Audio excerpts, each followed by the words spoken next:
about us. It's about the way we relax.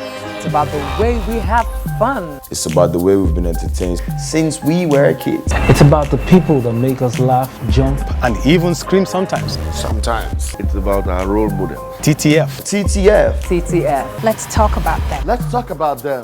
Certified. I didn't even know the name of the artist. I was like, this song is nice. I love his music. He's a fantastic artist. His music has gone places. He's a multi-instrumentalist. He's not artificial. He's an example of a pure African. He's real. He's a businessman. With his dressing and his music, he's a good ambassador. This kind of song that can relate to it was back then, and it was by Fela Nicola Pokuti, which is Ọjọ́ Monday, Èkó ò ní gbàgbà kúgbà.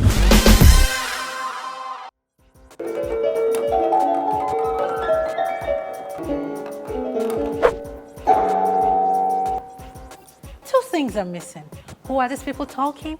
And who is this wonderful personality you're talking about? My name is Ufoma Idebe, and this is The True Fans.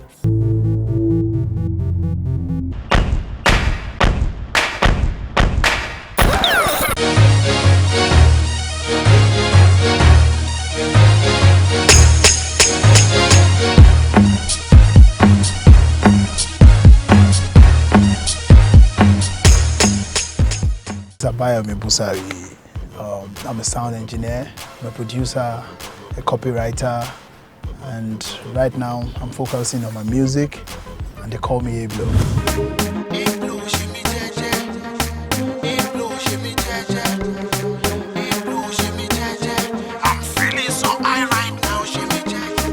Well, music is like a first call. You know, growing up, we love miming to songs. You know, from the time of the Naughty by Natures, was Queen Latifah, you know, Jim Reeves and co. You know, our dad used to have those plates at home. Unlike every other artist that tells you, well, like, I grew up from the church. I didn't grow up from the church, but I grew up listening to music, and I found love listening to music. And my foray into music was by craft. I decided to go into learning the craft, which is learning sound engineering, learning production proper, and that was what propelled me to go into music fully. Hi, I'm Tunde. I represent Oyo State. Okay. You want to take it again? That's the I represent that. Okay. Go. I'm John from Edo State. The name Ablo implies, you know, in Africa we say once you are popular and you are known, they say you don't blow. Where I started from, I started as a DJ back in school, just jockeying for, you know, my department and stuff, you know, mime at the motion ground, you know, all those things, and coming back, you know, doing sound engineering, going into TV production, doing so many things, going into advertising. You know, so I've done several things, but right now I'm narrowing it down and focusing on music. I'll say I do Afro hip hop. Afro means Africa, with a blend of highlife. I can do pop, I can do hip hop, because that was where we started. Apart from the Juju highlife, the Fuji thing, which is still inside me too, because we are an African.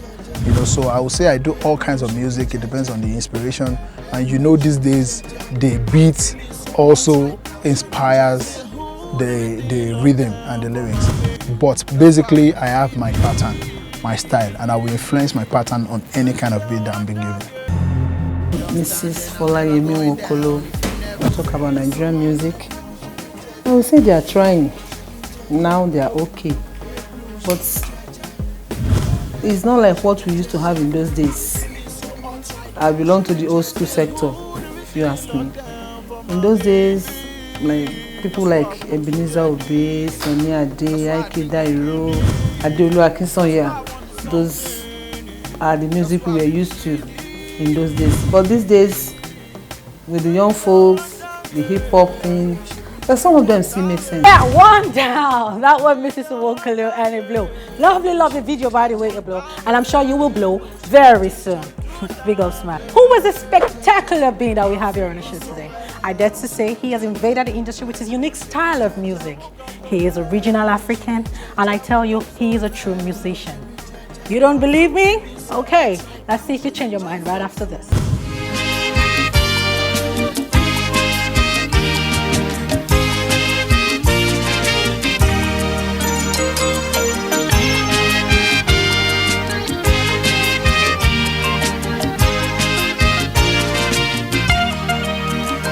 The name is a two-part name. So you have Beautiful and you have Nubia. Beautiful refers to a state of, spiritual perfection that I want, that I desire for myself.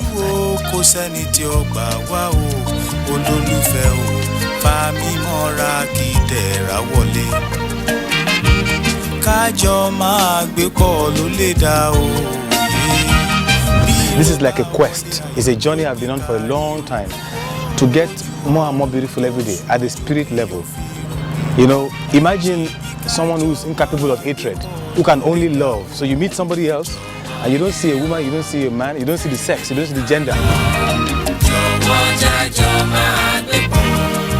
You don't see whether they are tall or short, you don't see their complexion, the skin color. You do not see the faith, whether it's traditional religionist or whatever religion they've got. You don't see all that. You see the basic human beings, your human being who is inside that person. We can lay down our life, we can lay down your talent, we can lay down all your gifts so that this person or these persons can have a good life. When you call me beautiful, you are challenging me to get more and more beautiful. Nubia is the name of a nation of dark-skinned people like us, people of our skin tone, who ruled the world about 2,750 years ago. Now these Nubians, they were the champions of what you call, metallurgy and, this old alchemy, the root of chemistry and physics. And so I use this to remind many of our young people that Africans have not always been slaves. We haven't always been second-class citizens of the world. We have not always been colonized peoples. Once we were the leaders of this world. The Nubians of that era were it's like the way America is now. They say, oh, the US is number one. When Nubia was number one in the world at that time, the Nubians were the leaders in philosophy, in science, in thinking. They understood everything about the stars, about the heavens. And so it's important for us to know that once people like us rule this world, and if we can learn to love ourselves and develop those beautiful spirits, maybe we can get to that point of greatness again. Do you believe me now? Now, that's what you represent. You are the Nubians. You should be proud because I am. Monkey, they wear shoe, you think say he be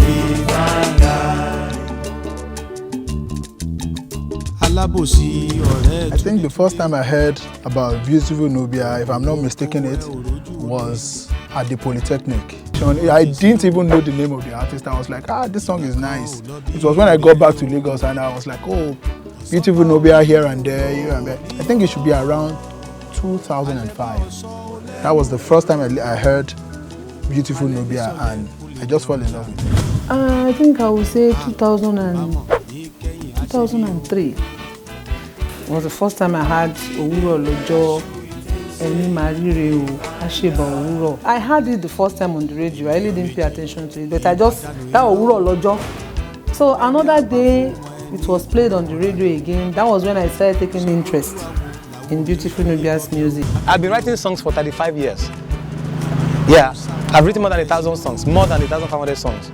Yeah, so I've been writing songs for such a long time that it's what I do, it's natural. See, that's why I cannot explain it. When I started writing as a child, I only just said 9, because that's when I remember that I wrote that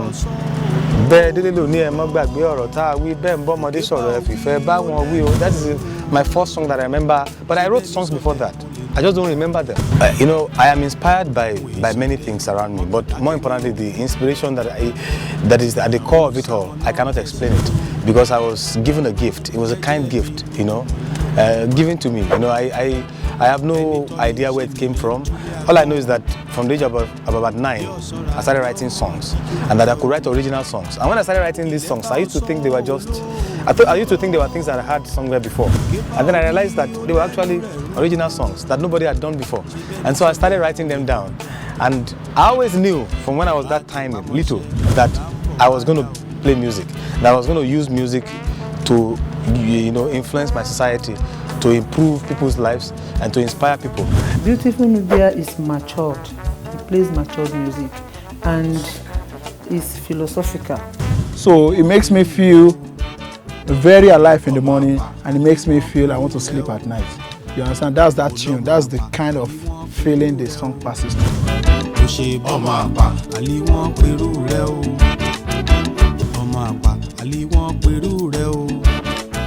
ṣe bọ́mọ àpá àlè wọn pẹ̀lú rẹ̀. 1,500 songs. Seriously now, who here hasn't agreed with me yet that People Nubia is just so amazing. He is so unique. Ọmọ mi ò tí mo fẹ́ olóòrùn tó lórí ṣàkáyé iye mọ ìpèdè mọ́ gbọ́. Iye mọ ìṣọ̀rọ̀ mọ́ tẹ́tí. Yeah, I think Beautiful Nubia's upbringing, I think to an extent will have an impact. I will not say background because among the new hip-hop artists, we have some from Oshogbo, we have some that came from Abeokuta. Most of them are Yorubas, but I would just say it's the gift. It doesn't have to do with his background. Whether you come from Ife or Ibadan does not make you, if you want to be fake, you will be fake. If you want to be continental, you will be. But I just think that is his own gift, that is his own calling. I'm sure his upbringing from the Ibadan to the Ife and everything, because there are some words that are synonymous to all those parts. And if you don't have those words, it means you are not from there. You know, so he grew up from those places, and you know, things that he sees, you understand, those are the things that he brings together to form a music. And I think your environment is a strong part of your inspiration. The music is a reflection of where I grew up, those who brought me up, the things that those people believed in. They believed in social justice, truth, total honesty, that as a human being, you must be upright and you must, you know, preserve your integrity. And these are the things which, if you listen to my music, even when I think about love.